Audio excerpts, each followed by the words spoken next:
During the Beijing 2022 Winter Olympics, its Big Air Stadium was set to make an impression. Even as the world's top-notch skiers performed their stunning feats, the backdrop of furnaces and cooling towers still stands out. This industrial park, known as Shougang, has since become a popular venue for big international events.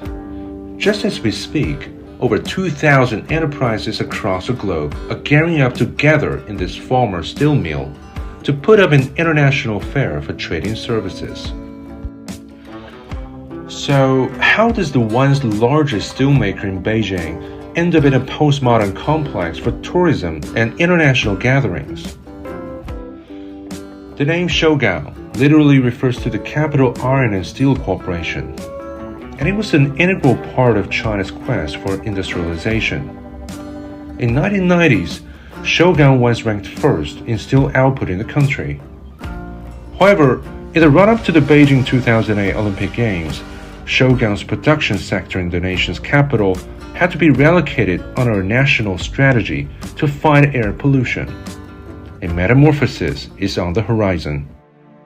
在2008年北京奥运会之前，为了北京的城市发展这个需要呢，首钢实施了史无前例的搬迁停产。经过这么几年的持续探索，是一步一步的摸着石头过河吧。通过那么十来年的这种改造，特别是抓住了冬奥的机遇，加快打造新时代首都城市复兴新地标。In fact, industrial transformation is a challenge not peculiar to China. The world's biggest economy on the other side of the Pacific is also going through this process. Nevertheless, that process turned out passive and painful for the Rust Belt in America. Once famous for automobile manufacturing, steelmaking, and coal mining, the erstwhile prosperous industrial heartland now becomes a synonym for manufacturing decline, featured by widespread unemployment, poverty, and population loss. We as a nation watched for 50 years, that's half a century, we watched this process, not just in Detroit, but in many other cities. Cleveland, I mean, literally the same story. And nothing was done. Lots of hype about this program and that every politician is going to turn it around. Shougang faced similar challenges generated from technology advancement and fluctuations of global supply and demand. But it chose to take the initiative for an optimal outcome. Just as General Motors and Chrysler were filing for bankruptcy, Shougang's factory in Beijing yielded the last batch of steel and started pivoting the service sector. The power station was reconfigured into a cafe, blast furnaces turned into show venues, and the lake, originally functioned as a water reservoir for iron making, has now become an underwater exhibition hall.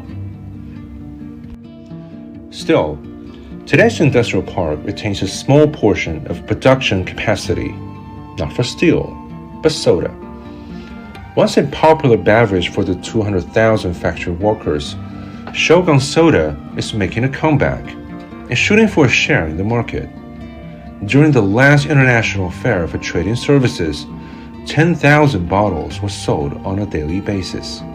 我是98年就进入首钢了，当时一入场就在首钢运输部，然后我们在我实际上是13年到了首钢元福公司。元福公司呢，实际上是当时首钢随着10年停产转型了以后，就是做园区配套服务的。我们觉得也挺高兴，而且现在也很适应那个角色了。In the course of industrial transformation, human capital is often the hardest to be disposed of. The massive industry depression in the American Rust Belt has led to unprecedented population escape and prevalent social unrest. In an unfortunate example, Detroit's population size shrank 2/3, and its homicide rate hit a record high over the past 4 decades. Instead of letting the chips fall where they may, China took a different approach to Shougang's renewal. Apart from the workers who chose to maintain their profession after relocation, those who stay behind in Beijing will offer to join the new enterprise in the industrial park. They are now on the track of a new life with fresh new purposes.